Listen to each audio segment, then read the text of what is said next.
Empezamos, ¿sí? Bueno, pues buenas tardes. Muchas gracias por conectarse, por ser puntuales.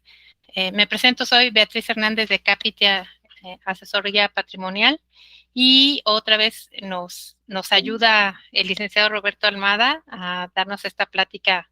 Le agradecemos mucho su intervención. Roberto es abogado, tiene también una inmobiliaria, también se dedica al tema inmobiliario y específicamente en su especialidad como abogado es asesor en todo lo relacionado con el derecho inmobiliario, especialista en remates y como ven hay varios aspectos del derecho relacionados con lo inmobiliario. Entonces ahora el licenciado Almada nos va a platicar, a dar esta masterclass acerca de la Ley Nacional de Extinción de Dominio. Bueno, pues sin más, empezamos la presentación a nombre de Jorge, nuestro presidente, que en este momento tuvo que salir a una reunión con las autoridades de Profeco y nos encargó esta masterclass que estamos organizando en conjunto UPIM, Capitia y Almada y Asociados. Bueno, pues Gracias. empezamos, Roberto. Si quieres dar una breve presentación para los que no estuvieron la vez pasada. Ok. Muchas gracias, Betty, por la presentación. Buenas tardes a todos, bienvenidos. Gracias por ser puntuales y por acompañarnos nuevamente en esta masterclass. Esta masterclass, yo creo que todos los temas son interesantes, pero es tan particular. Creo que todos en su momento, cuando tuvimos conocimiento, que fue en el 2008 y 2009, cuando se promulgó la primera ley de extinción de dominio, brincó mucho e hizo mucho ruido entre los inmobiliarios, entre las personas que son propietarios de inmuebles, que rentan, mucha gente que compra inmuebles y vive de rentas, ¿no? Prácticamente invierten su dinero, invierten su capital, compran una propiedad y la compran a futuro para vivir de sus rentas y de ahí vivir cómodamente y tener un ingreso extra, ¿no? Yo creo que hay un gran porcentaje de mexicanos que es lo que hacemos. Cuando se surgió la primera ley, hubo muchas inconformidades por totalmente arbitraria en contra del propietario. Había muchas situaciones que eran en contra de. Entonces existió y todavía existen lagunas, ¿no? De la gente que dice, es que voy a perder mi casa si se la rento a una mala persona, a un delincuente, a alguien que se dedica a la delincuencia, ¿no? Voy a perder mi patrimonio. Y sí, existen por ahí las estadísticas que bajaron considerablemente las rentas, ¿no? O sea, hubo un momento en que la gente dejó de rentar, sobre todo oficinas o bodegas, ¿no? Casas, habitación bajó muy poco, pero en el otro ámbito sí bajó bastante lo que es el aspecto de rentas. Derivado de todas estas inconformidades que hubo, entonces fue esa ley primera de 2008 se derogó. Esa ley hoy por hoy ya no existe. La ley por hoy es la del 2019, que es la última, que es la que promulgó nuestro actual presidente, y es del 2019. Esta ley ya es más justa, realmente se aboca al espíritu del legislador, y el espíritu del legislador es, le voy a quitar a la delincuencia los medios para que siga delinquiendo. O sea, además de los argumentos que tienen de policías, etcétera, y todo lo que hay, una de las formas en que el gobierno está combatiendo el crimen es por el medio económico, ¿no?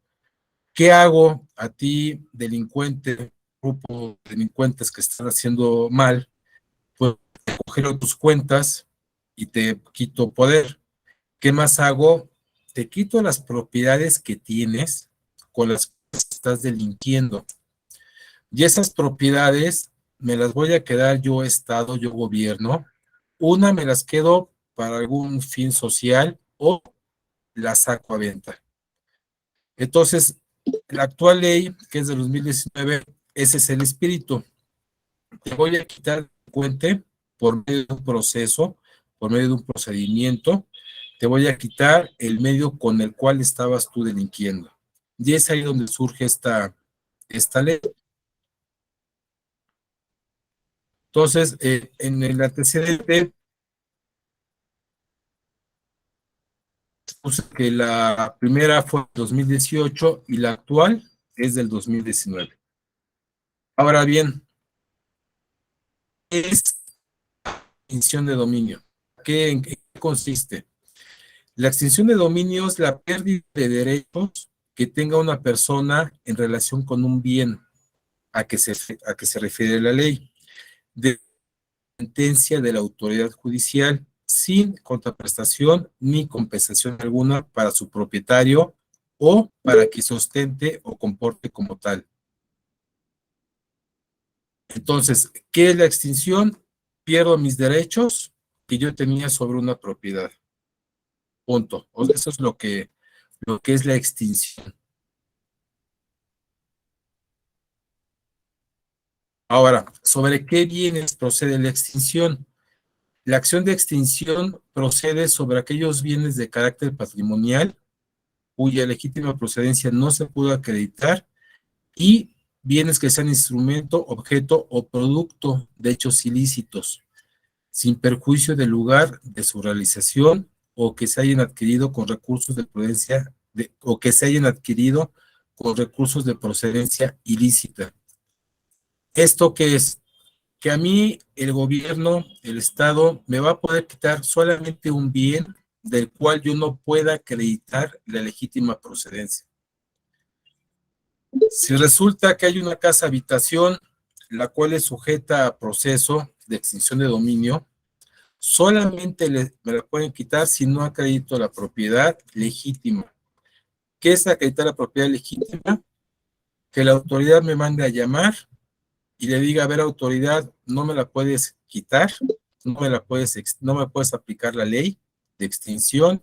¿Por qué? Porque tengo una escritura de compraventa que yo le compré a determinada persona, esa escritura está inscrita en registro público, pagué mis impuestos, la persona a la que compré se dedica a esta actividad, yo, propietario, me dedico a esta actividad y de ahí pagué el producto de la venta de esa casa. Oye, ¿cómo la pagaste? Pues con un crédito bancario, con producto de mi trabajo. Ok, acredítame en qué trabajas. Ah, pues aquí está mi trabajo, mis recibos de nómina, etcétera. Oye, no, es que fíjate que recibí una herencia. Ah, excelente. Tráeme tu comprobación, tráeme tus documentos que acrediten que tú recibiste una herencia y derivado de esa herencia, tú adquiriste esa propiedad. Entonces, la autoridad después de que reúne estos requisitos dice, ok, excelente, no procede en tu caso la extinción, puesto que sí me estás acreditando la legítima procedencia. Y aquí yo hago la distinción. Son dos procesos por separado los que sigue el gobierno, la autoridad que es la fiscalía. La fiscalía sigue un procedimiento civil, es un juicio civil independiente y existe el juzgado especial que sigue este proceso. Este juicio civil es el que me va a decir, excelente, tú ya me acreditaste que adquiriste la casa de buena fe y con recursos de procedencia ilícita. Esto es independiente de la vía penal que la fiscalía, la autoridad siga contra el delincuente que estaba utilizando la casa para un fin ilícito. Entonces, luego existe la duda, oye, ¿qué pasa si yo ya acredité que adquirí la casa de forma lícita y efectivamente la estaban utilizando para fines ilícitos? Ah, bueno, vía penal van a incurrir en algún delito las personas que estaban ahí y la autoridad los va a sancionar, pero tu propiedad como tal no va a sufrir un daño patrimonial, no tengo por qué quitártela porque me estás acreditando la procedencia. ¿Cómo hace esto la autoridad? La autoridad va y notifica en el domicilio, va y pone sellos, y si el propietario no se ha percatado todavía, existe una página en internet de la Fiscalía, que hay un área especializada en extinción de dominio, que publican todos aquellos juicios que se están siguiendo sobre determinadas propiedades. De acuerdo a la Ley de Acceso a la Información Pública y a la Privacidad de Datos, no pueden poner el nombre de los propietarios. No, está prohibido poner esta casa de insurgentes es de esta persona y hay un juicio contra esta persona, no lo ponen. Pero sí hay edictos que publican ellos en el juzgado, en el cual invitan al propietario, a la persona registrar que aparezca, a que comparezca al juicio. Y de esta forma es como la autoridad pasa determinado tiempo y si nadie se presenta, entonces continúa el proceso de extinción de dominio. No sé si hasta aquí hay alguna duda o comentario.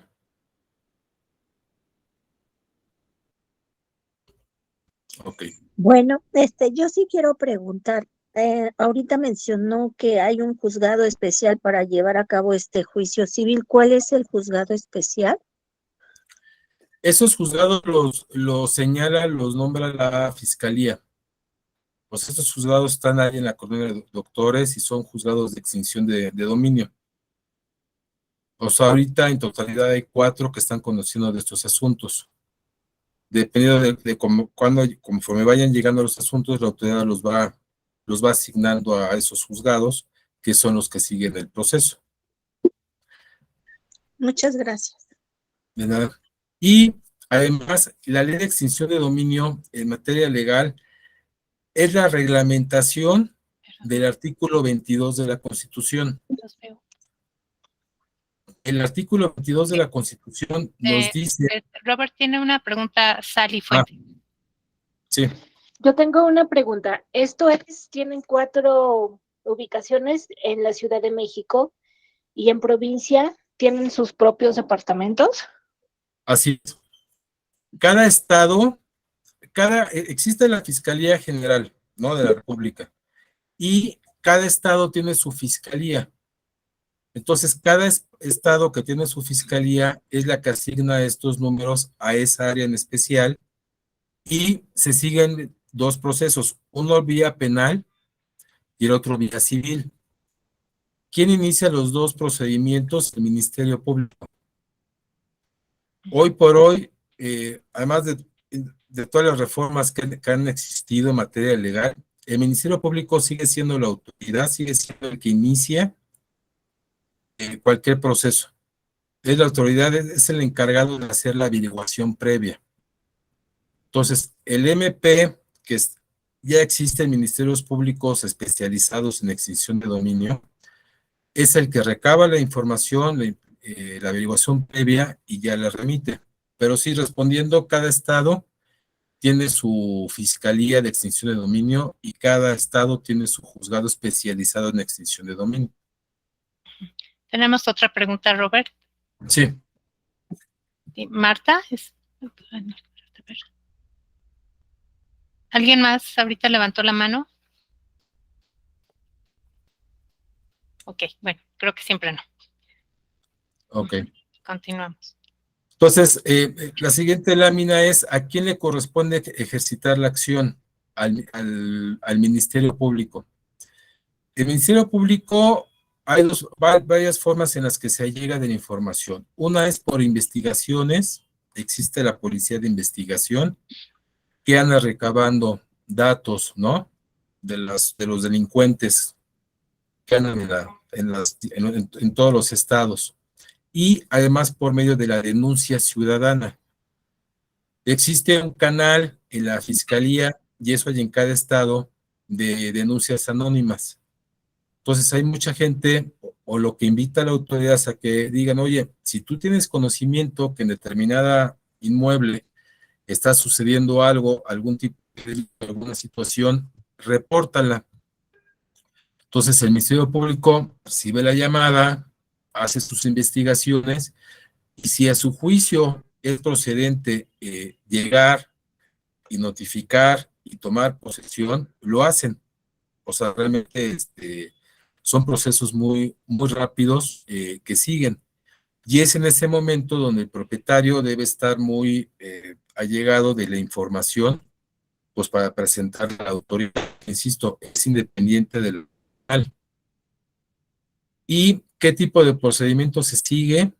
La acción de extinción de dominio se ejercita a través de un procedimiento de naturaleza civil, de carácter patrimonial y con prevalencia en la oralidad. Son procesos orales.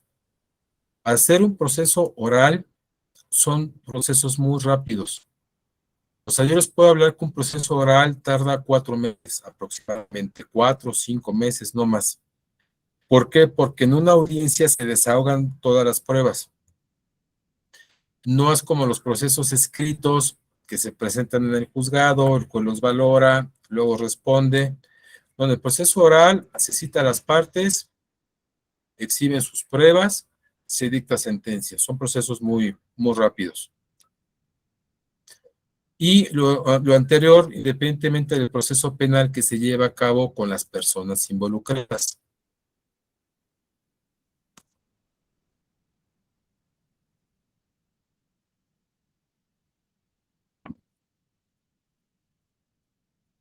Ahora, aquí este punto no estaba en la ley anterior. Aquí existe una prescripción. ¿Cuándo prescriben la acción de extinción de dominio? La acción prescribe a los 20 años contados a partir de que se hayan destinado a la realización de los hechos ilícitos.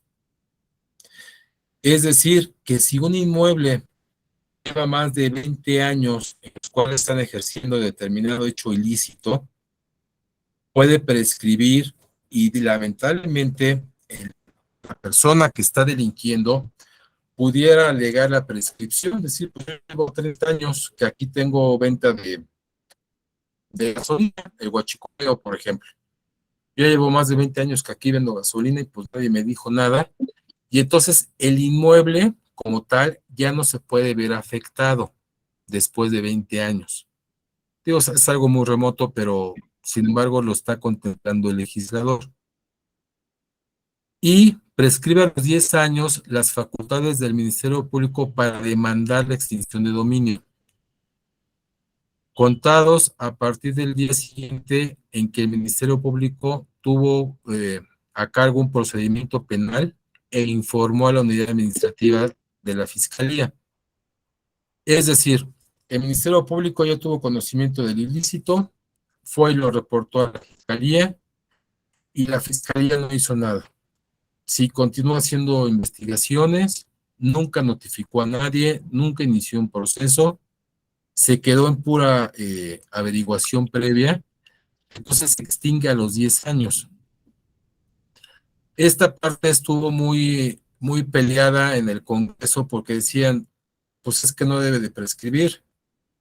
Y entonces el legislador decía, pues es que si después de 10 años en que el Ministerio Público está investigando una propiedad y resulta que no tiene elementos para continuar el proceso, pues entonces ya prescribió, ¿no? Y si la otra persona lleva 20 años, pues también ya prescribió. Entonces, pues esto así que es muy, muy subjetivo porque de alguna forma es, por un lado, a favor del propietario del inmueble, si es que es de buena fe, y realmente no sabía lo que sucedía, y pues a favor de la persona que lo está utilizando para malos fines.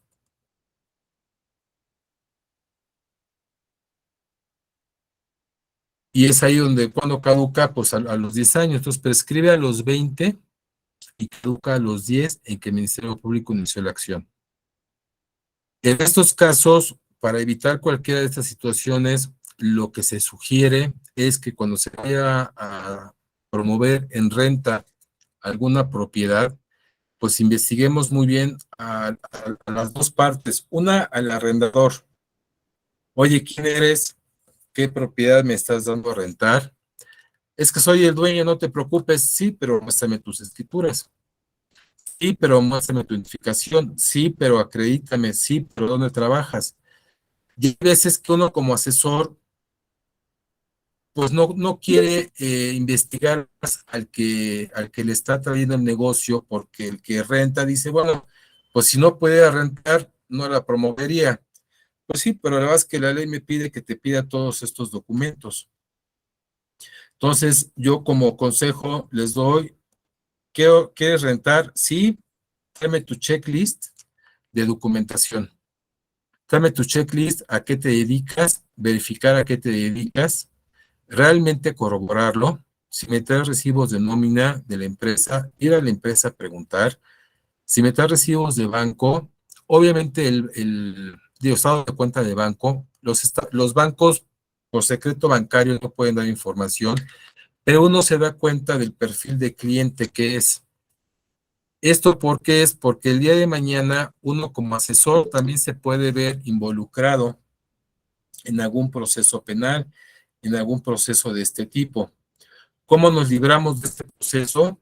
Pues haciendo nuestro trabajo, diciendo a la autoridad, ¿qué crees? En su momento, la persona propietaria me entregó esta documentación, yo la verifiqué en registro público, yo verifiqué su INE, yo verifiqué todo esto, y si bueno, se resultó que la persona tenía otra actividad, una actividad ilícita, me corresponde a mí no saber más.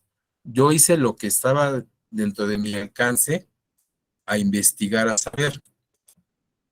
De la misma forma, investigar al que va a rentar.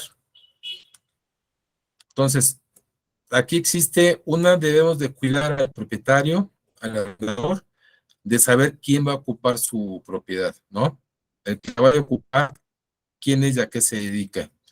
2, en el contrato de arrendamiento, poner, y sí que es una exigencia, que por lo menos cada 4 meses, 5 meses, puedo tener acceso a la propiedad. Yo, propietario, puedo entrar a tu casa previa cita y previo, ¿no? O sea, protocolo que se siga. Puedo ir a tu casa a checar que realmente, o a tu oficina, a tu bodega, a tu negocio, realmente a verificar que la estás ocupando para los fines que me dijiste que la ibas a ocupar. Entonces, es una forma más en que el propietario se libra de culpa, diciendo, bueno, yo visité la propiedad hace 2 meses y pues, efectivamente era una oficina de contadores, ¿no? Y pues yo no sé qué más hay. Yo no sé qué más hagan, pero pues todo se veía bien. Entonces, aquí la idea son tips que yo les doy para evitar un proceso desagradable que se pudiera dar. Ahora, hay otra Tenemos una pregunta. pregunta, Robert. A ver, dime, vete. Tenemos una pregunta. ¿Pedro? Sí, licenciado. No sé si lo vas a mencionar más adelante, pero tiene que ver incluso ya con la ley antilavado, donde los inmobiliarios estamos obligados a tener un expediente de cada uno de los inmuebles, de los propietarios incluso, y se nos obliga a presentarlo ante el SAT para la unidad de inteligencia fiscal, financiera, perdón. Entonces, no sé si vaya como que aunado a esta ley, pero de entrada pues ya tenemos esa restricción, o no restricción, sino una obligación por parte de la autoridad para presentar todo el expediente completo. No sé si tenga que ver más adelante también con esta otra ley. Fíjate que sí, Pedro, porque la ley de prevención de operaciones ilícitas, la ley de lavado de dinero, surgió antes que la ley de extinción. Entonces, lo que quiere el legislador, lo que quiere la autoridad es poner cada vez más candados a los delincuentes, ¿no? Es decir, de entrada tú compraste la casa con recursos de procedencia ilícita y enumera una serie de delitos, ¿no? Que están ahí en el código penal, los cuales se consideran delitos graves, y de ahí dice, bueno, pues ¿cómo compraste la casa? ¿No? Una casa de 20 millones de Pedregal. No, pues con recursos propios, pues ya es un foco rojo. No digo, no digo que hay mucha gente que lo tenga, sí, qué bueno que lo tengas, nada más acredítame cómo llegó. Yo no puedo, o sea, porque yo corredor, si no te lo pregunto y si no lo acredito, yo ya me estoy convirtiendo en parte de, ¿no? Entonces lo que dices tiene razón, Pedro, o sea, uno como inmobiliario debe de cubrirse lo más que uno puede. ¿Y cómo se cubre? Pidiendo documentación y checando la documentación. Te pongo un ejemplo. Todos nos dan siempre su INE. En el INE nosotros podemos checar las credenciales de todos. Pongo el número, pongo la clave del lector y el INE nos dice ahí si efectivamente existe la credencial a la persona que es. O sea, esos datos ya los podemos checar. Yo no puedo poner en el INE, dame el número de Roberto, ¿no? Porque nunca me lo va a dar. Pero si alguien en el INE o en la dirección de profesiones pone mi número, va a aparecer ahí mi cédula, o va a aparecer mi INE, y eso con todos los documentos oficiales. Entonces, yo creo que de entrada sí es recomendable checarlo. Ok. Ok, Tonatiu.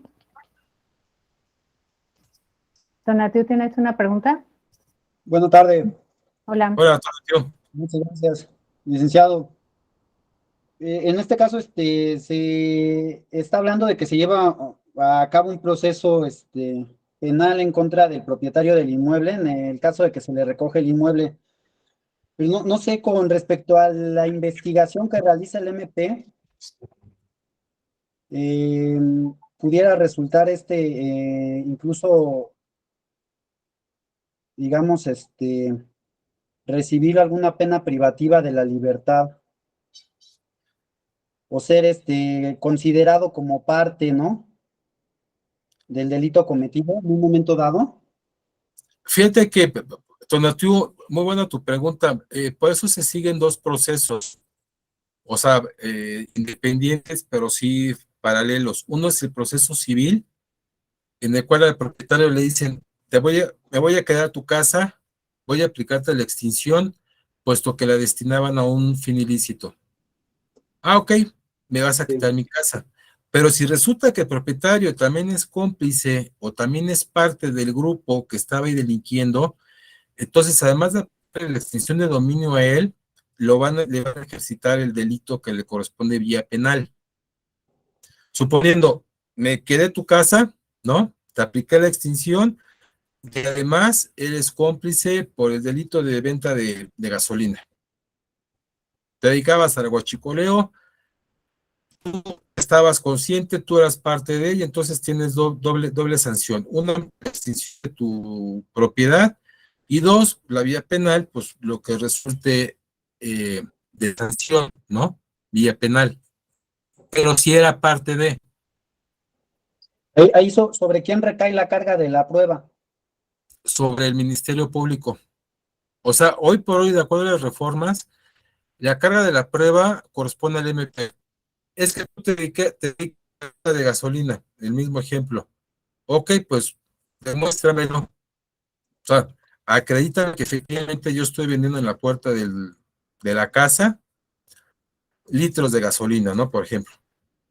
Es que, y la autoridad te lo comprueba, pues sí es parte de, pero si no te lo comprueban, como hay mucha gente que luego detienen y dicen, es que ya salió, pues sí, porque nunca se lo comprobaron.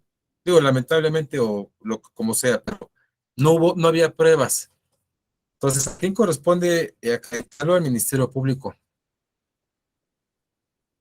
Gracias, licenciado. No, ¿de qué? Ok. Y la siguiente parte es, ¿qué pasa si sucede el titular de la propiedad? Este es un tema muy interesante.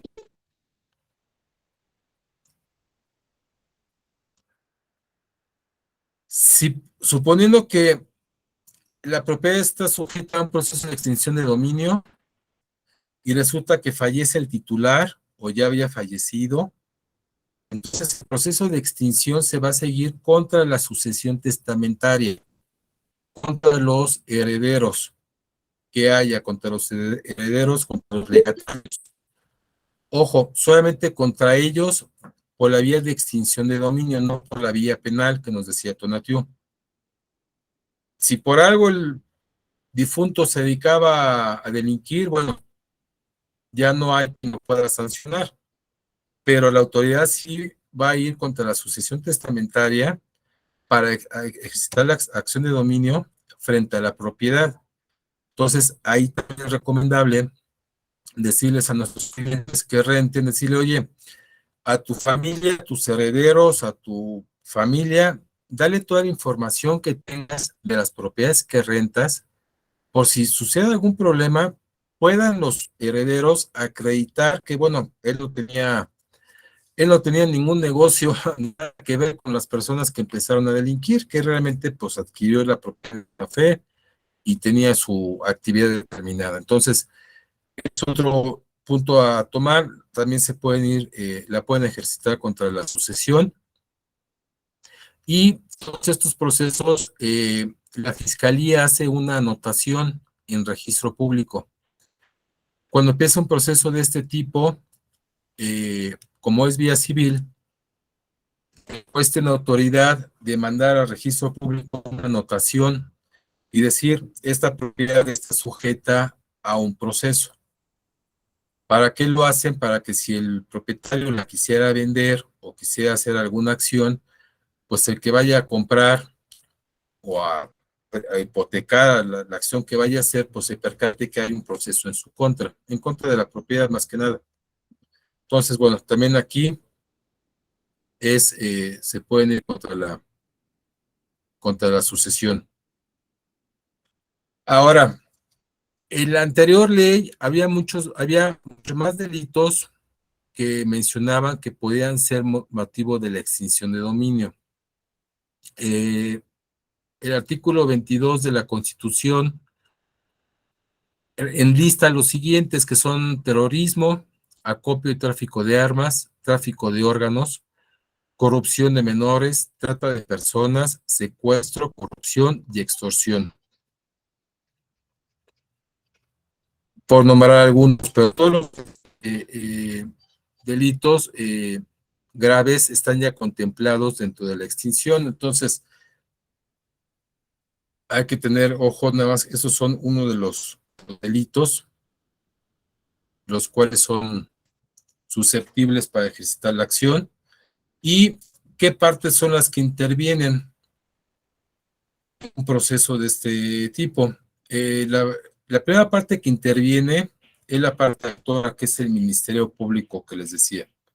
El Ministerio Público es el que tiene el sartén por mangos, que tiene toda la autoridad para iniciar, para averiguar y para ejercitar cualquier acción.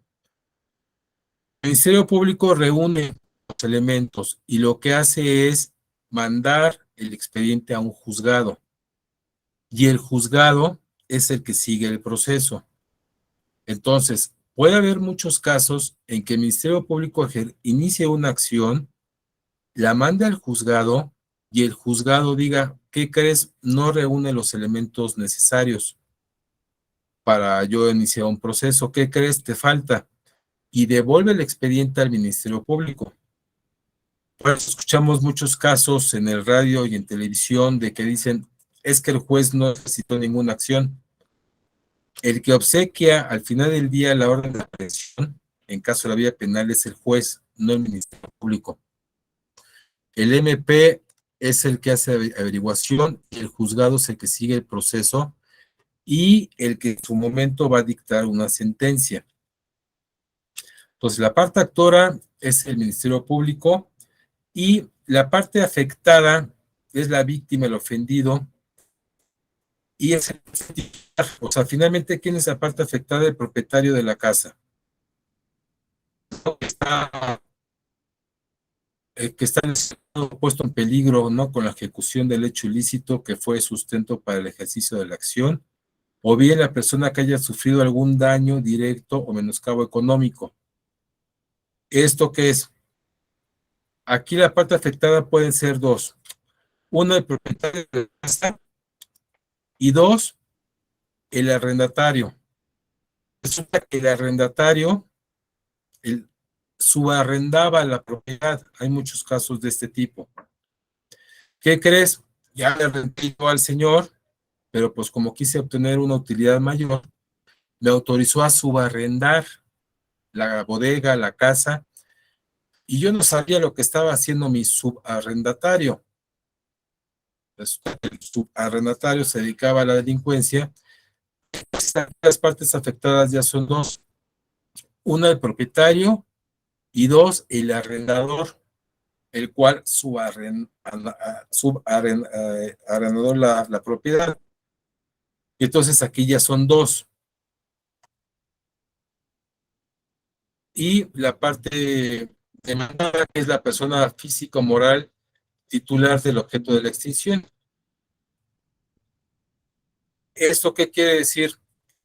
Que quizás nosotros compramos una casa, no la hemos escriturado, entonces estamos afectados en un proceso, tanto nosotros como propietarios últimos, como el titular registral anterior. Como nunca la escrituramos, frente a la autoridad, el titular de la casa es el que aparece en registro público. Entonces, la autoridad va a decir, a ver, te voy a citar a ti, titular, que aparece en registro público, y te voy a citar a ti, propietario, ¿no? Que tienes tu contrato privado de compraventa, y te voy a citar a ti, arrendador. Entonces, ya en estos casos se vuelve más complejo porque entonces ya son varias las partes involucradas. Entonces, cada uno de ellos tendrá que acreditar a la autoridad cómo adquirió la propiedad. ¿Alguna pregunta, Erika? Ay, perdón, sí. Por ejemplo, en los casos donde, bueno, existe el dueño y nunca escrituró, obviamente, no tiene el cambio en el registro público de que la propiedad está a su nombre y la persona que le vendió ya falleció. ¿Qué sucede en esos casos? En esos casos, como les decía, el proceso va en contra de la sucesión de la persona que falleció. Ujú. O sea, vía civil, la autoridad va a demandar a la sucesión de la persona que falleció. Ujú. Nosotros, por vía civil, en su momento debemos de lograr que la sucesión nos firma a nosotros nuestra venta, nuestra compraventa. Ok, O sea, para fines prácticos es, la próxima va a haber sucesión, acredítame la legítima propiedad. Tú, correcto. comprador último, acredítame cómo le compraste a él, al Ujú. difunto. Claro, Ya que lo acreditaste, ok, sucesión, fírmame mi escritura, porque esa casa es mía. Ya falleció el señor, la señora, pero bueno, finalmente ustedes me deben de responder y la sucesión es la que les va a firmar a ustedes la escritura de compraventa. sí, eso es correcto, pero digo, porque sí hay gente que no lo hace, que no lo ha hecho, o sea, le da largas al tema de que le firmen las escrituras, o sea, no va ni escrituras, o sea, compró la propiedad y ahí sigue pues con la desidia de hacer todo el tema de escrituración. En esos casos, por decir algo, o sea, renta su propiedad, ¿no? Y pasa algo ilícito. El Ministerio Público, o sea, se hace todo el proceso, se da aviso, obviamente, en este caso al que aparece como dueño, pero que ya falleció. Entonces, ahí hay que levantar la mano con el Pues, Ministerio Público y decirle, oye, Ministerio Público, el señor ya falleció, pero el dueño soy yo. ok. Aunque no tengo una escritura como tal, eso Ujú. no hace menos dueño. O sea, finalmente Ok. no es formalizado, pero el Ajá. dueño, o sea, tengo un contrato privado y yo Correcto. soy. Ok. Entonces no es necesario que se presente el sucesor. Sí, Ok. para que registralmente se acredite y se cumpla la formalidad, Ok. ¿no? Ok. Ok. Perfecto. Simplemente para fines procesales, Ujú. decir, bueno, se presentó la sucesión, Ujú. pero apareció el nuevo dueño pues, efectivamente estuvo pagando la casa y se la pagó de tal forma. Ok. Que ahí yo digo a la gente, siempre que tener tus recibos firmados y de preferencia que haya testigos. Sí, efectivamente el señor me pagaba cada mes y aquí están ellos como testigos, que yo cobraba mi sueldo y le pagaba. O sea, aquí la idea es demostrar cómo compro, de dónde viene el origen del dinero, Ujú. cómo yo le pagaba 100,000 pesos mensuales, por ejemplo. Si no puedo acreditar que de dónde vienen mis 100,000 pesos mensuales, entonces ahí viene el problema porque no puedo acreditar la legítima procedencia.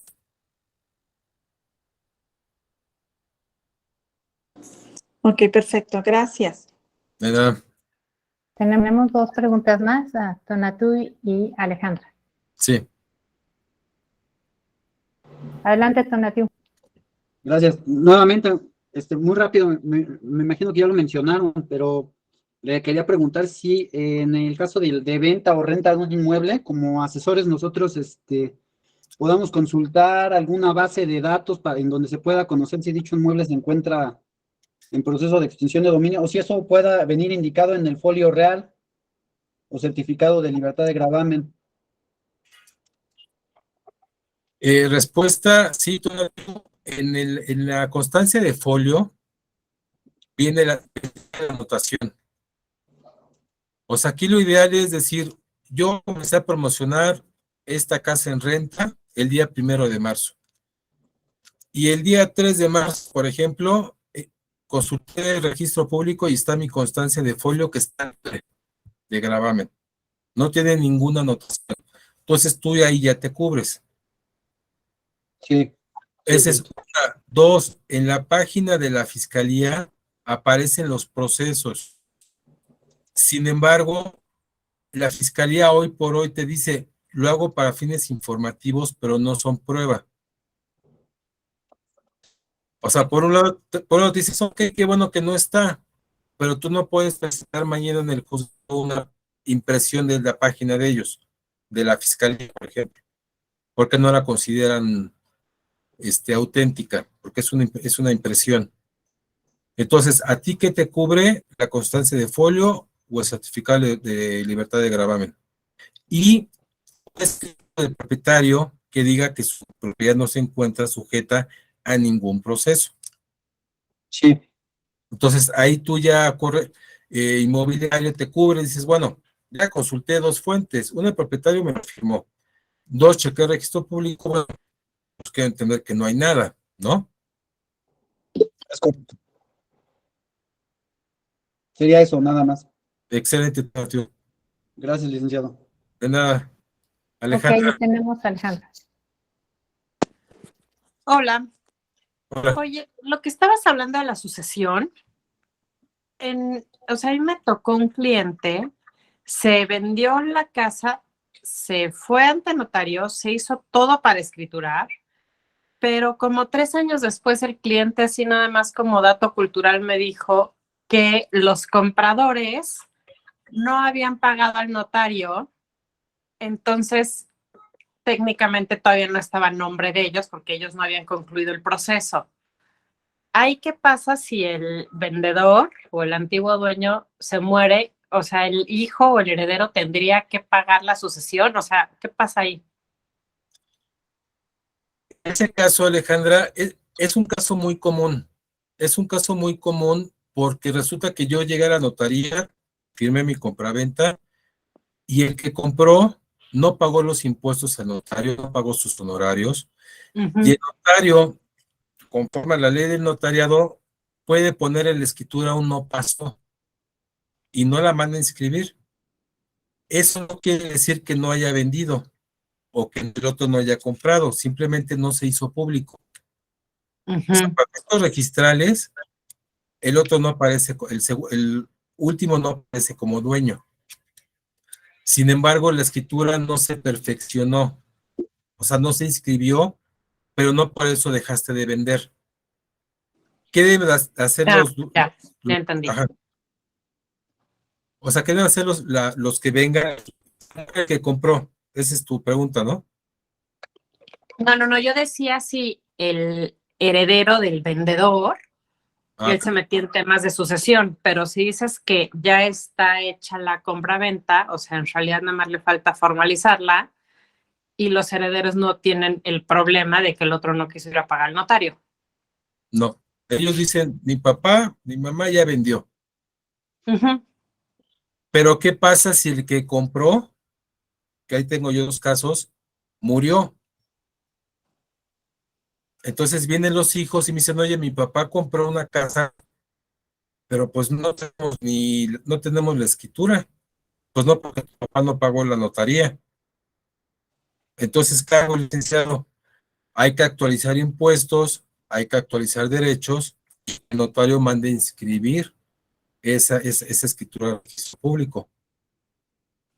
Entonces ahí es como, o sea, esto ya se salió del tema, pero No, pues está bien. ahí pagan otra vez los impuestos por adquisición más o menos, o los recargos, y encima vuelven a pagar lo que es toda la sucesión. La sucesión ya no. Normalmente, Alejandra, lo que hacen los notarios, y la mayoría, es el día de la firma dicen, págame impuestos y derechos de registro público. ¿Por qué? Porque yo notario tengo 60 días para mandar a inscribir ese testimonio a registro público y pagar impuestos. O sea, ellos tienen un término. Por eso dicen, si no me lo pagas, no firmas. Y entonces es la problemática que dice, bueno, le puse, no pasó. Tú no vendiste, pero tú sí compraste.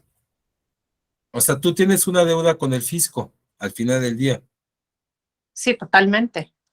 Entonces, yo tengo que reportar al fisco que tú vendiste, recibiste X cantidad y no pagaste tus impuestos. Por eso casi todos los notarios. Pero aquí la pregunta no es para el que vendió, porque el que vendió pagó los impuestos, hizo todo, fue y firmó, pero el que compró es el que nunca terminó de formalizar esto porque no le pagó los honorarios al notario. Él es el que deberá hacer su proceso o la sucesión de él con el notario para que inscriba en registro público. Ah, ok. Sí, tenía que el notario decir, oye, ¿qué crees? Pues mi papá no pagó, pero pues ahora voy a pagar. Porque pues es mi casa ya. Entonces, eso es lo que tendría que hacer. Perdón, ¿no es mediante una jurisdicción voluntaria? Porque no se tiene la firma del vendedor, ¿no? No, sí tiene la firma del vendedor. Lo que no tiene es la del comprador. Ajá, del comprador, perdón. No, es que en estricto sentido, o sea, sí se formalizó. O sea, sí se consumó el acto, lo que no hubo fue un efecto registral, un efecto frente a terceros. O sea, entonces ahí, finalmente el registro público, la gente luego dice, ¿qué pasa si no lo inscribo en registro? Pues que no surte efectos contra terceros. No por eso dejas de ser dueño. Efectos contra terceros. Y en un futuro puede suceder que te metas en un problema de extinción. Pero, perdón por la pregunta, pero no me suena, yo soy ignorante de la ley, pero no me suena coherente que hayas vendido una propiedad sin que se haya formalizado y cerrado todo un expediente y que no se haya formalizado ante el registro público de la propiedad, porque generalmente para hacer la venta debes de revisar que todo esté en orden. Entonces, si se hubiera formalizado, no estaría todo en orden, entonces quiere decir que no se vendió adecuadamente, es decir, que solo hubo un intercambio de dinero, pero no hay documento que lo avale. Si yo compro una propiedad en donde no me dan mi escritura, pues algo está mal. Es que es lo que le decía Alejandra, aquí hay problemas para el que compró. El que vendió ya vendió, o sea, ahí no hay tela de duda, y el que compró también. Pero el problema que tiene es fiscal y registral. Digo, son muy pocos los casos. Hoy en día ya no me toca ningún notario que diga, sí, ven mañana y págame tus impuestos. Casi todos dicen, si no me pagas, no firmas. Ya no te escuchamos, Alejandra.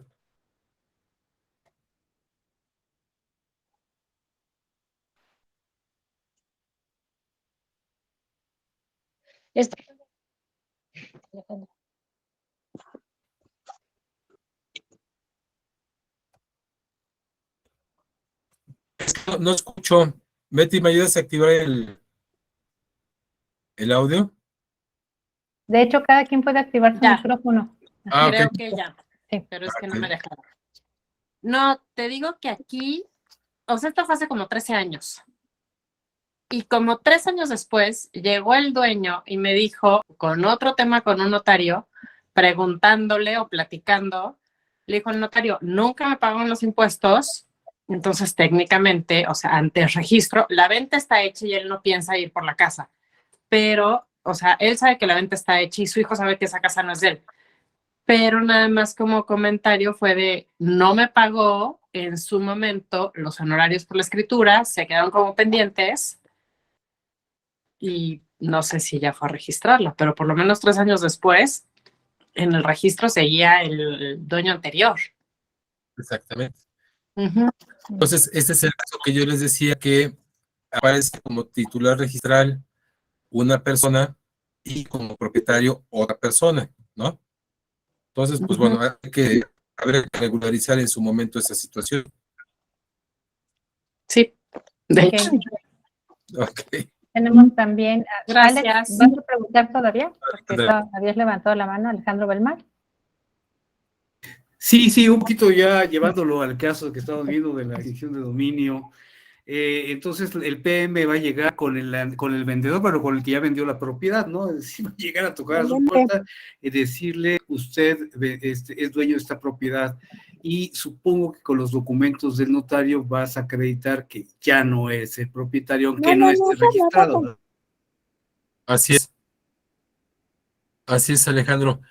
Valga el ejemplo, es como la venta de los coches.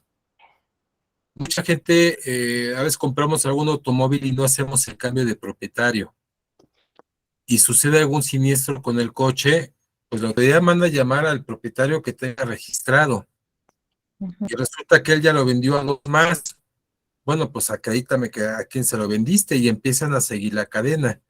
Entonces aquí, hablamos de inmuebles, aunque la extinción de dominio también es sobre muebles, sobre coches, también puede ser, y también lo manejan, y ahí la autoridad se detiene y se atora mucho por esta situación, porque dice, bueno, las placas son de hace 3 años, pero el coche ya lo vendieron 3 veces. Bueno, tú, propietario, vienes para acá, o sea, en lo que yo averiguo, tú ya eres sujeto de investigación. Sí. Tú acércame que efectivamente lo vendiste a otra persona. Sí, fíjate que, aquí digo un ejemplo muy rápido para todos, ¿no? Hace el 8 de febrero le presté el carro a mi hermana y volcó, pérdida total. Pero el carro me lo vendió mi madre. Y porque está, por cuestión de familiaridad, ¿verdad? O sea, de la cercanía y todo esto, claro, familiaridad seguro, de la cercanía, pues no habíamos hecho nada de eso. Fue para el seguro y más, aunque yo pagaba el seguro y era titular y beneficiario. Sí, de verdad, fue una cosa que no pasó a más, porque fue una volcadura sin encontronazo con otro carro, fue por liberar unos perros, pero te puedo decir que vi todo lo que pudo haber pasado, incluso para ella, si mi hermana muere, por ejemplo, que afortunadamente está muy bien. Es decir, creo que esto, cuando hagamos una renta o una venta, tenemos que ser muy estrictos en rentar y vender solamente aquello que tenga todo en regla o que se pueda defender ante una autoridad, en estos casos sobre todo, ¿no? Que es el patrimonio de alguien. Sí, y ahí perdón, Alejandro, yo subrayando, es bien importante los testigos en todo contrato, recibo, y que realmente los testigos estén. A veces es muy común pues voy a poner a mi amigo, ¿no? A fulano, y pues ahí luego que me firme. Realmente lo sugerible, lo razonable es, si vas a poner 2 testigos, que le dediquen ahí 1 hora, al tiempo que sea, y realmente estén presentes, firmen por cualquier futura, ¿no? Que así efectivamente, pues yo estuve ahí presente, ¿no? Pero sí, o sea, aparte de los testigos es lo que nos ayuda mucho en los procesos. Además de la documentación y de todo lo que hay, el testigo es básico. Entonces, sí lo sugiero yo en los contratos. Hay muchos inmobiliarios que no ponen testigos de sus contratos. Y yo siempre digo, pues ponte tú como testigo y alguien, no sé, alguien de tu confianza, pues, por cualquier eventualidad, estén seguros, ¿no? Ok. Tenemos a Pedro con otra pregunta. Sí, Pedro. Nada más haciendo recapitulación, tengo entendido que el notario tiene la obligación de dar un aviso preventivo cuando hay una compraventa, ¿no? Entonces, en ese momento, en el registro en el folio real queda el registro de que hubo la intención de compraventa, de tal forma que quien vende en ese momento se puede deslindar de cualquier responsabilidad, porque quede ese antecedente en el folio real del inmueble, ¿no? ¿Es cierto, Roberto? Fíjate que sí, normalmente nos manda cuando pide certificado de libertad de gravámenes, solicita el certificado con aviso preventivo y le dice al registro, oye, congélame la propiedad 30 días para el caso de la Ciudad de México y 180 para el Estado de México. Congélame la propiedad ese tiempo, que se le da una compraventa. Ah, ok. Y aparece ahí en la constancia de folio primer aviso preventivo. El segundo aviso preventivo es requisito del notario mandarlo, aunque no se hayan pagado impuestos, lo que haya pasado, obligación del notario es, ya firmé, en mi protocolo firmó comprador y vendedor, yo debo de mandar mi segundo aviso, porque si no el notario incurre en responsabilidad por no avisar al registro público. Entonces, sí es algo que... Alguien está presentando.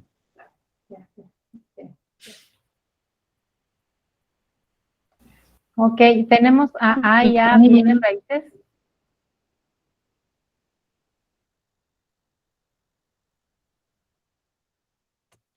Sí, ¿quién iba a preguntar?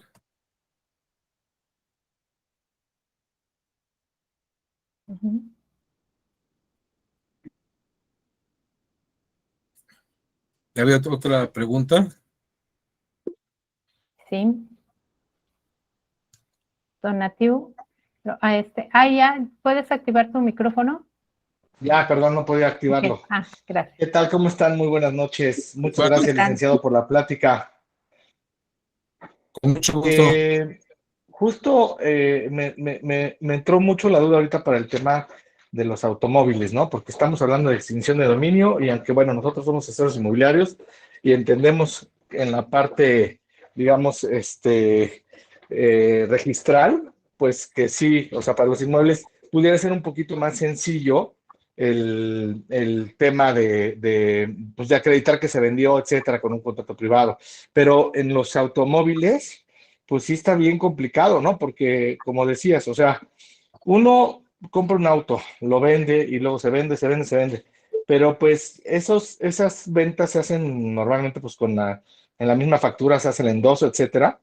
Y entonces pues el titular registral pues siempre va a ser el primero, ¿no? Y entonces, ¿qué tan complicado es acreditar estas compraventas? Porque muchas veces son en efectivo, ¿y qué tal si el último propietario no tiene la factura, se extravió? ¿Qué pasa ahí? Pues lo ideal, perdón, es hacer el cambio de propietario.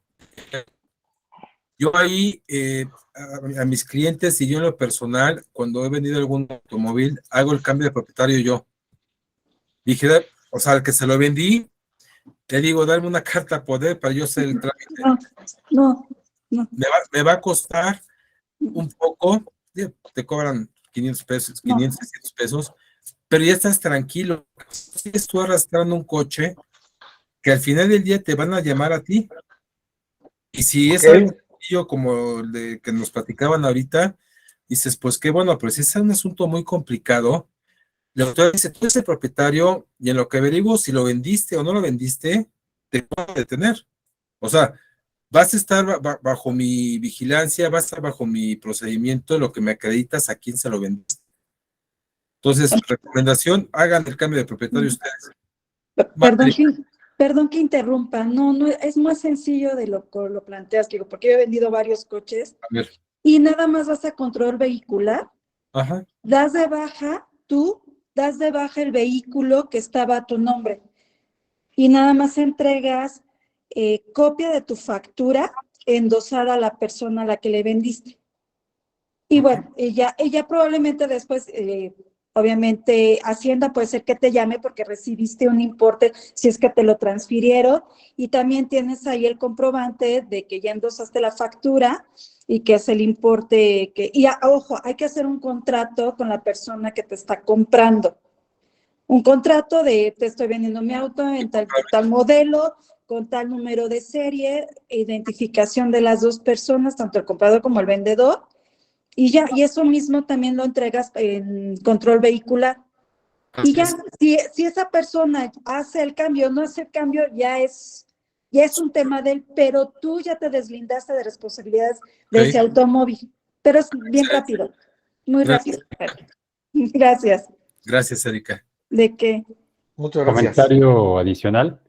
Sí, pero Igual que en la ley de extinción de dominio hay dos aspectos a cuidar. Uno es el aspecto fiscal y el otro el que acaban de mencionar de tránsito prácticamente.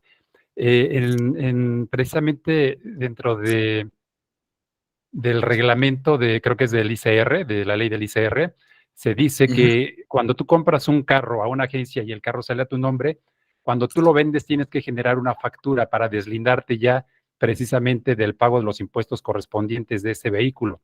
Esa es la manera más adecuada de hacerlo, porque como generalmente se hace es el endoso de la factura, como lo acaba de mencionar la compañera, pero sin embargo, para la autoridad hacendaria queda el registro de que el carro siempre fue tuyo, ha sido tuyo, porque no emitiste una factura a la hora de venderlo. Entonces, la manera correcta de hacer ese proceso es, como decíamos, son dos aspectos, uno el fiscal y otra, en este caso, el de tránsito, el vehículo. En este sentido, lo que tienes que hacer es, cuando compras un vehículo, lo tienes que facturar tú como persona física. Lo facturas y entregas una copia de la factura de origen, que es con la que te vendió a ti la agencia. Ese es como debiera ser para deslindarte en el futuro de cualquier responsabilidad fiscal de ese automóvil, porque en el futuro puedes seguir a tu nombre en Hacienda porque nunca emitiste la factura y sin embargo, pues sí, para arreglar todo el trámite con el seguro y con tránsito es básicamente tener una factura endosada, pero la otra parte importante es la parte fiscal. Ok, muy bien. Ok. Donativo. Gracias. Yo quiero confirmar, uno de los compañeros asesores comentó hace un momento, dijo que cuando se presenta un aviso preventivo previo al hecho, se libera la propiedad en favor del tercero comprador, ¿verdad? Es decir, que no se extingue la propiedad en favor del Estado, ¿no? ¿Es correcto? Esto incluso aún como no se haya concretado el negocio ante el notario o el juzgado. Es que mira, aquí lo que nos pide la ley, lo que nos pide el artículo 22, es acreditar la legítima procedencia. Suponiendo, volviendo al ejemplo del notario, en que firmé mi escritura pero no se inscribió, eso me ayuda a que no me aplique la extinción de dominio, porque estoy acreditando la legítima propiedad. Ya que si debo impuestos o el comprador debe impuestos o le debe al notario, eso ya, honestamente, ya la autoridad dice, ok, lo compraste y bien, o sea, de una manera legítima. Ya lo demás nos van a decir, ve y termínalo, pero no beneficia. ¿Esa es tu pregunta, Donatio?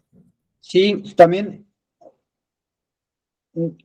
¿Qué sucede con la propiedad si el vendedor tiene conocimiento de la actividad ilícita que se realiza en el inmueble al momento de realizar la venta de este?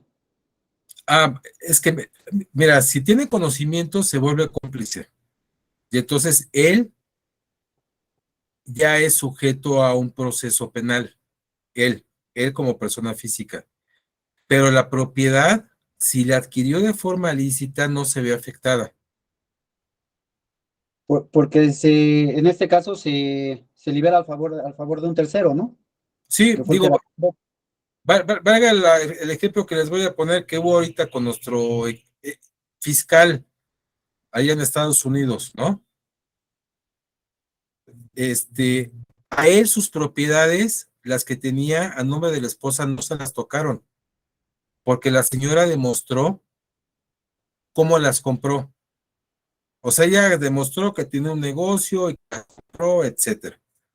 Y entonces la autoridad no se las pudo quitar. Independientemente del proceso que se siguió en contra de este personaje y bueno, que tiene su sanción. Pero las propiedades que ella compró, las quería retener y no pudieron porque pudo acreditar la procedencia. Dijo, yo tenía este negocio, me dejaba X cantidad y esa cantidad la invertía para pagar la hipoteca y en fin, o sea, acreditó todo perfectamente y no hubo extinción, ni con las propiedades que tiene aquí. O sea, está acreditando que sí las compró bien.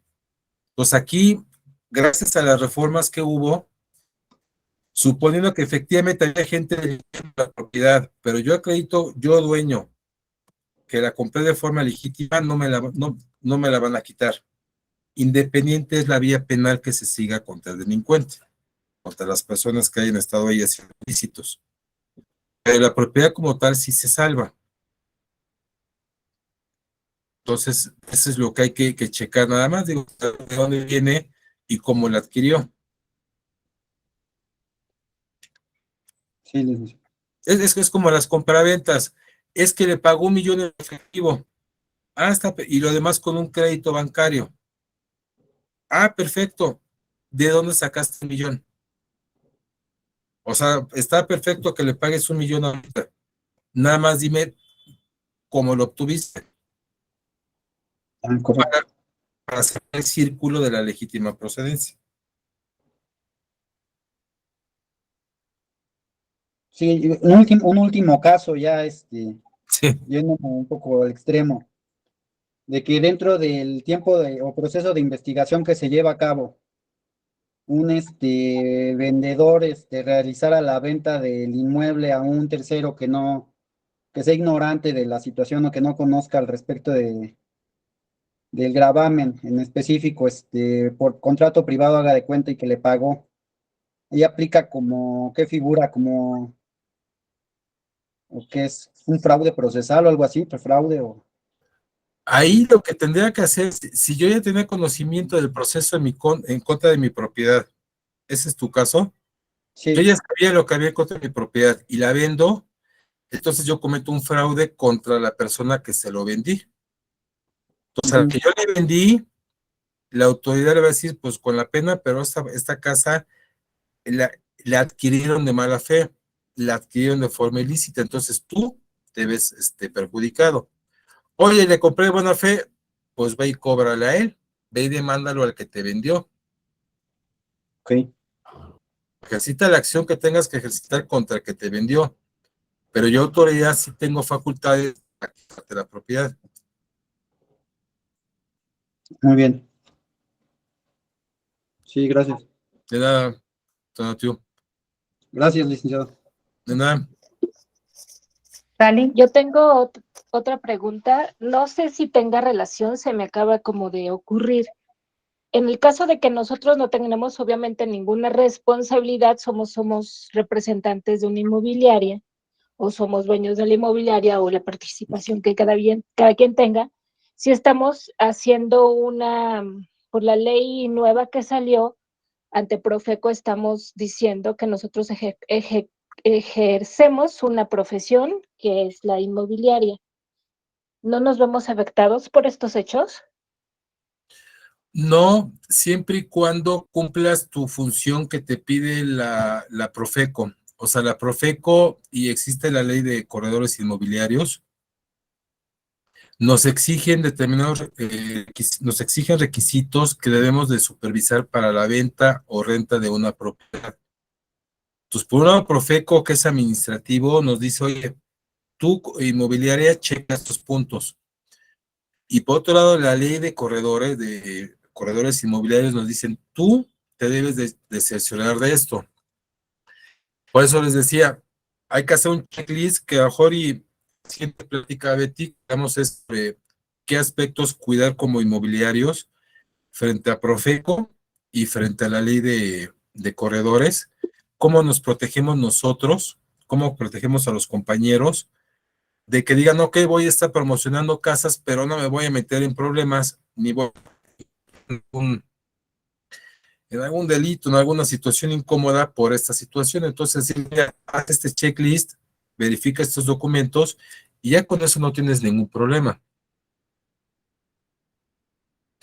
Es como como los notarios, o sea, los notarios los han querido relacionar mucho con el crimen organizado.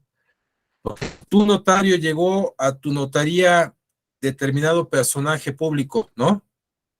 No, llegó su contador, y yo no sé si su contador con quién trabajaba, o sea, él me acreditó todo bien, identifiqué, en fin, hice mi checklist notario y no tenía por qué negarle el servicio a la persona. O sea, si me acredita todo, yo notario no tengo ninguna responsabilidad porque acredito me cercioré de todos estos puntos. Entonces, como inmobiliarios, igual. ¿Qué crees, autoridad? Yo me cercioré de estos puntos, entonces pues yo no tengo ninguna injerencia en ese, así que a lo que se dedique la persona. Pues a veces no podemos ver más allá porque pues todo este grupo de gente pues tiene toda una estructura para hacer las cosas, ¿no? Entonces pues deja de estar en nuestro ámbito de competencia. Ok, Pedro tiene una pregunta. Más que pregunta, es un comentario y tiene que ver con lo que al inicio comentábamos, Roberto. Sí. Nosotros como inmobiliarios estamos obligados a respetar y a llevar a cabo todas las acciones que nos obliga la ley antilavado. Muchas de ellas son precisamente la investigación de quien va a vender, por un lado, y obviamente de quien va a comprar por otro, ¿no?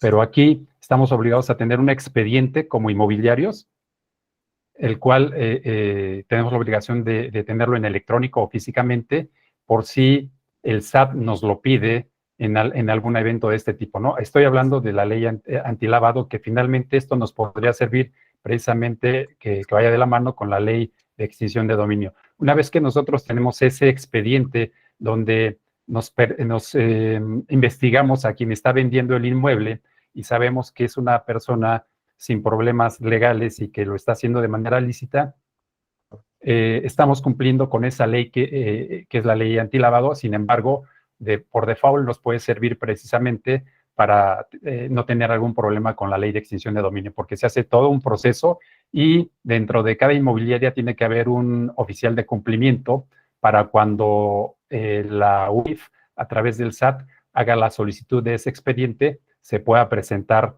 a través de este oficial de cumplimiento. Entonces estamos obligados a tener ese expediente, pero al mismo tiempo ese expediente nos puede servir para esta parte de la ley de extinción de la ley de extinción de dominio, y de esa manera poder solventar cualquier problema y deslindarnos de cualquier responsabilidad. Y de paso hago el comentario también para el compañero Tonatiu. Generalmente cuando nosotros hacemos un contrato de compraventa, ponemos una declaración muy, muy típica, que es precisamente que quien vende expresa que nunca ha estado involucrado en un delito de cualquiera de estas dos leyes, ¿no? Y eso también nos va a servir para deslindarnos de cualquier problema en el futuro como inmobiliarios. Ese era mi comentario, Roberto. Gracias, Pedro. Gracias. Ok. Tenemos ya viene Raíces con otra pregunta. Gracias. Sí. De hecho, aunado al comentario anterior, efectivamente, no solo el expediente que te obliga la ley antilavado, sino precisamente la NOM 247, ¿no? Ahí tenemos todos los documentos que se requieren para poder llevar una compraventa lícita, y ahí con ese expediente que debemos resguardar, pues nos podemos proteger como asesores inmobiliarios, ¿sale? Excelente. Sí, y Es que perdón, ¿me permiten añadir algo? Rápido, Robert. Sí, si me permiten añadir, fíjate que como corredores inmobiliarios cada vez estamos más expuestos, porque por un lado tenemos una consecuencia administrativa con Profeco, ¿no? O sea, incumplir la norma 47, y tenemos por ahí una sanción, Profeco. Pero por otro lado podemos tener una consecuencia vía penal que nos relacionen con algún asunto en el cual no tomamos las precauciones necesarias y nos quieran inmiscuir o relacionar con la operación, ¿no? Es decir, entonces, está el ámbito administrativo, Profeco, está el ámbito penal, que es muy delicado, y está el ámbito civil, o sea, porque al final del día a los corredores nos rige el Código Civil, o sea, la ley civil. Entonces, esos tres aspectos, y además, como decía Pedro, la Unidad de Inteligencia Financiera de Hacienda. Entonces, ya son 4 autoridades que en su momento, por separado, nos pueden pedir informes. y cada una es independiente de la otra y cada una sanciona diferente que la otra. Por un lado me puedo decir, híjole, sí, incumpliste con este tema, ¿ok? Pero por otro lado la UIF, que es la Unidad de Inteligencia Financiera, me puede decir, oye, ¿dónde está el expediente? Entonces, lo que decía Pedro es muy válido porque hay que tener nuestro expediente muy bien armado para cualquier autoridad que nos las pueda presentar. Y pues finalmente es nada más trabajar con más precaución, con más sigilo, decir, voy a tomar mis precauciones. Si mañana llega hace 4 años era muy común, la gente que llegaba y rentaba decía, te pago 6 meses por adelantado, te pago 4 meses. Híjole, esos son focos rojos, ¿no? Digo, hay quien lo tiene, hay quien así renta porque así vive, pero son focos rojos, ¿no? Esas rentas que uno ve en internet de 300,000 pesos mensuales son focos rojos.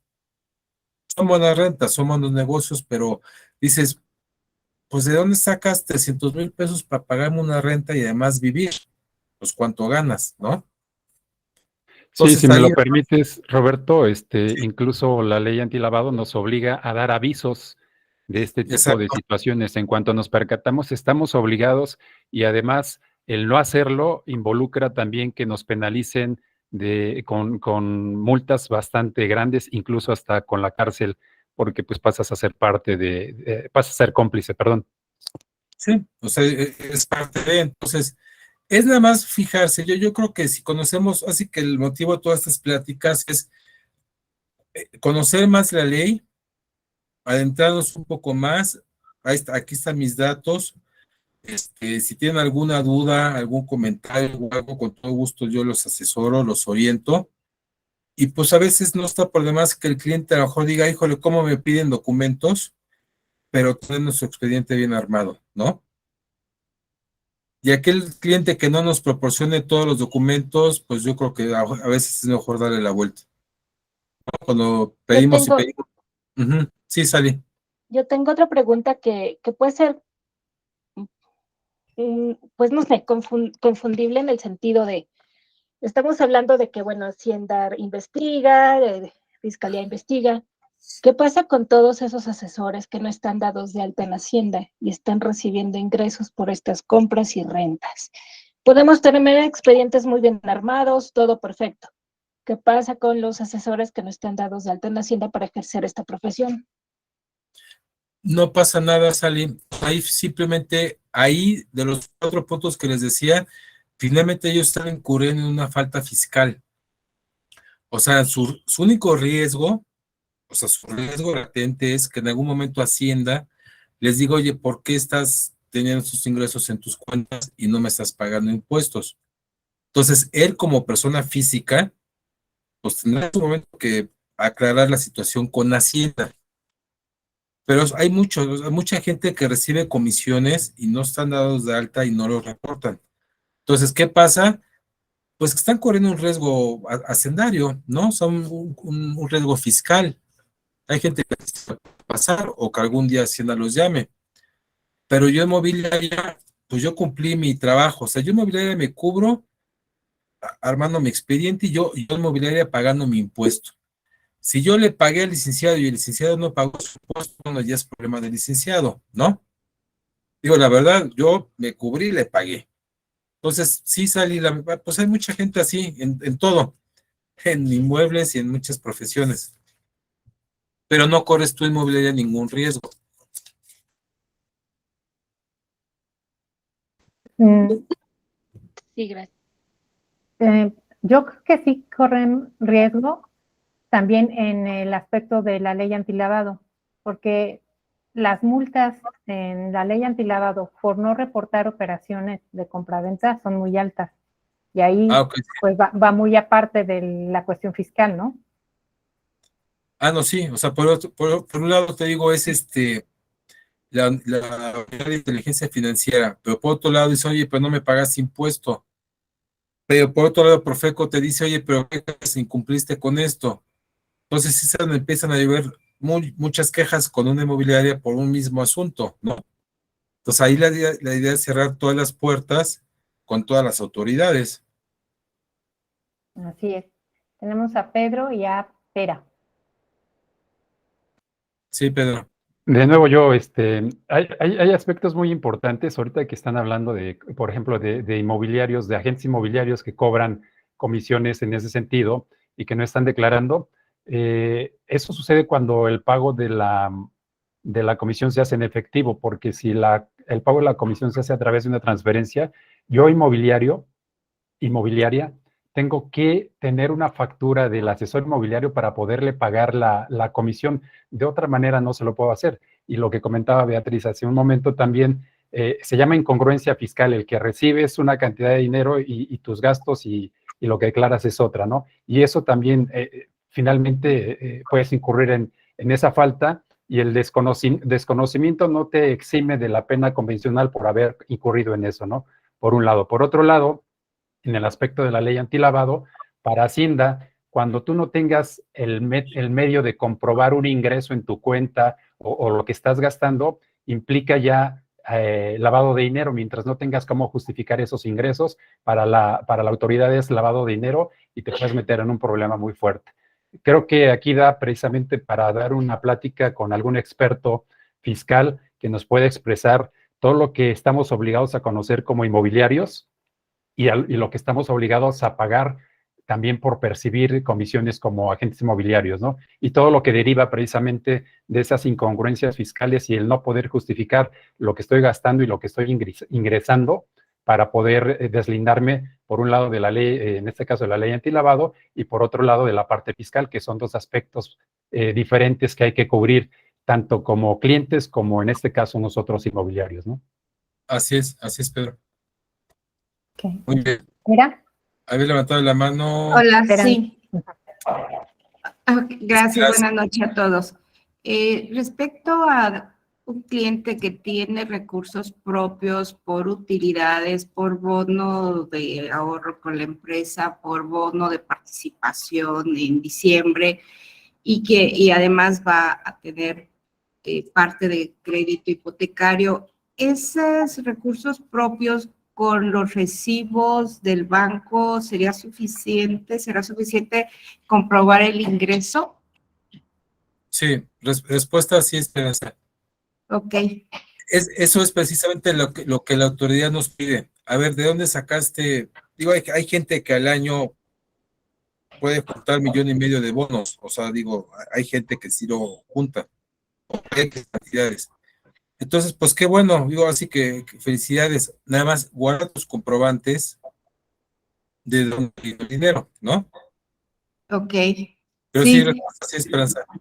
Ok, de acuerdo. Sí, sobre todo porque por la clienta y veo, para que no vaya a haber ningún problema, porque entiendo que es persona de buena fe, trabaja en una empresa y que ha sido exitosa, entonces con ello comprueba que son sus ingresos lícitos. Exacto, nada más sugerencia que te dé a ti comprobante de sus ingresos. Ok, de acuerdo. Gracias. Nada más dame esos comprobantes pues para el expediente de la inmobiliaria. Excelente. Bien, sí. Gracias. De nada, Esperanza. Jennifer Pineda. Hola, buenas noches. Buenas noches. Referente a lo de los impuestos, por lo menos si yo hago una venta y la comisión me la pagan por transferencia, pero la persona vendedora no quiere factura, entonces en ese caso, ¿cómo podría yo avisarle al SAT o cómo podría yo pagar los impuestos sobre eso? Pues sobre esa comisión en transferencia, ya que no me pidieron factura y soy independiente. Pues mira, Jennifer, en tu declaración tendrás que poner que recibiste esa cantidad y pagar la parte proporcional de tu ICR. O sea, okay. Te depositaron hoy 1 de marzo, en tu próxima declaración debes de declarar tu ingreso de hoy, 1 de marzo, es decir, recibí X cantidad, el concepto y enterar tu impuesto a Hacienda. Ok, perfecto, gracias. Si la persona no te facturó, así que cada quien cumple con su parte. Ok. Si Hacienda te pregunta en algún momento, oye, ¿y quién te pagó? Pues entonces van a ir a preguntar a la otra persona de dónde vino el dinero. Pero tú, mientras tanto, pues Ok. tu declaración, ponlo. Ok, perfecto. Gracias. De nada. Fabiola.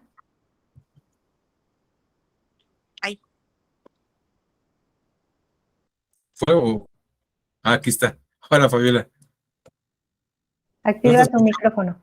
Micrófono, ya. Yo tengo una duda.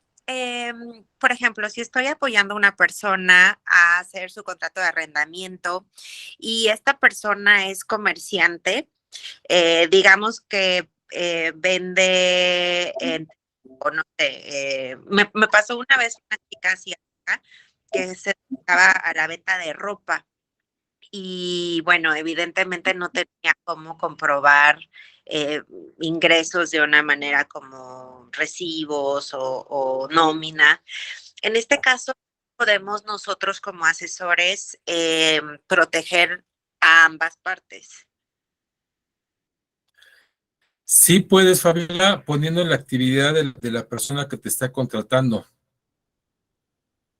O sea, poner la actividad, su actividad, su domicilio, su flujo de ventas, ¿no? A lo mejor no te va a decir tal cual, pero ya tienes una idea de quién es, ¿no?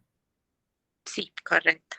O sea, tienes una idea y entonces una fotografía del negocio, ¿no? Referencias, o sea, proveedores, o sea, esos datos que dicen, pues sí, yo al señor le surtía 500, medio millón de pantalones al mes, pues bueno, ¿no? O sea, hay uno ahí se debe de acercar la mayor información que uno pueda para bienestar de ambos, ¿no? Malo cuando dicen, no te quiero decir nada. Claro. ¿no? Ok. Pero traigo 1 millón en la bolsa, pues ese es donde no cuadra, ¿no? Ok. Gracias. De nada, Fabiola.